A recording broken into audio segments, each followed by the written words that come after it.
Hey everyone, welcome back. Ready for another deep dive. Let's do it. Today we're tackling something that can be pretty tough to navigate.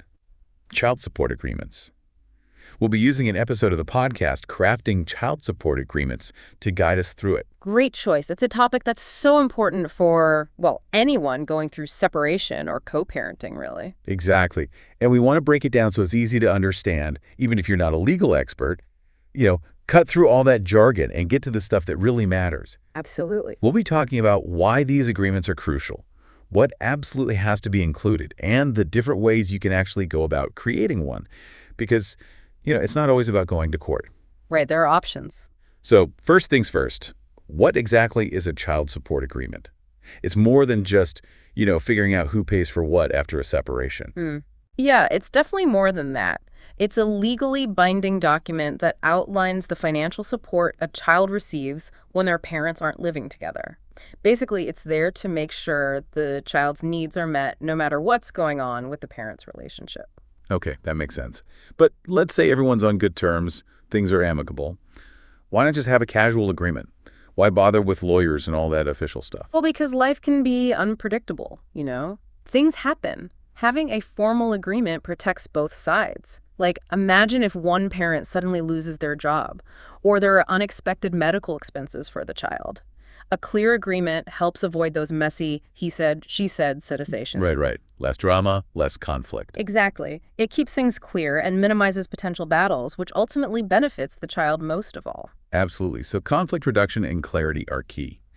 Now, let's get into the nitty-gritty of the agreement itself. What are the must-have components? Well, the podcast episode we're looking at breaks it down into 5 main parts. Okay, hit me with them. You've got the monthly payment amount, of course. Then there's the payment schedule, when and how often those payments happen. Additional expenses are a big one. Additional expenses, huh? Yeah, it's not just about day-to-day costs like food and clothes. Think bigger things like maybe the kid needs braces or tutoring, or there's an unexpected trip to the ER, stuff like that. Okay, the things that can really add up. Exactly. I even remember one case where the agreement very clearly outlined who is responsible for those extra costs, and it saved the parents so much stress and potential legal battles later on. Wow, that's a great example of how those details can really make a difference. What about tracking the payments themselves? Any tips on how to avoid disagreements there? The key is to be super clear, like specify exactly how the payments are made. Is it direct deposit? An online platform, whatever works best for everyone. And having a system for documentation is important too. Oh, that's smart. Yeah, it prevents confusion, helps build trust, and can be really helpful if any discrepancies pop up down the line. Solid advice. So we've got all the pieces of the agreement, but how do you actually go about creating the thing? Our source talks about 3 different ways, and I'm curious to hear your take on each. Sure. The 3 main approaches are mutual agreement, mediation, and court order. All right, let's break them down one by one. What are the pros and cons of each? Okay, let's start with mutual agreement. This is where the parents work together, ideally with some legal guidance, to draft the agreement themselves. It works best when everyone's communicating openly and genuinely wants to find a solution that works for the child. Sounds pretty straightforward. It can be, but even then, it's crucial to have a lawyer look over everything.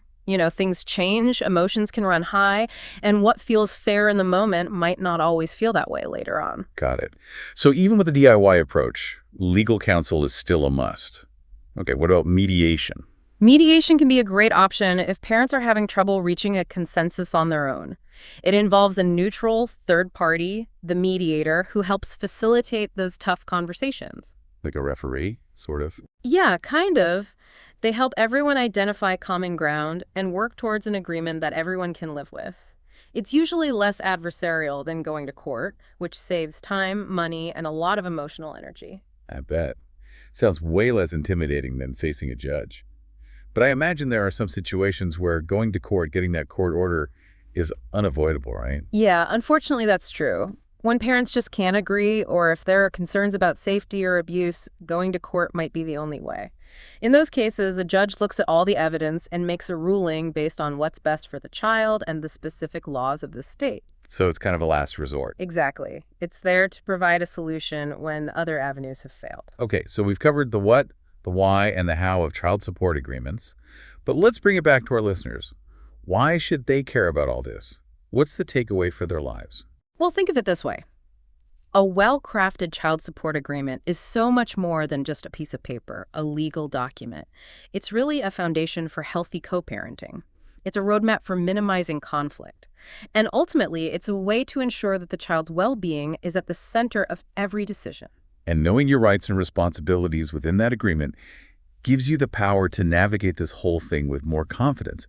It's about making informed choices that benefit everyone, especially the child. Precisely. So as you move forward, whether you're actually drafting an agreement or just exploring your options, I want you to ask yourself this. How can you make sure that every decision prioritizes the child's best interests, no matter what's going on in your relationship with the other parent? That's what makes a child support agreement truly successful. That's a great question to keep in mind. And remember, this is just a starting point.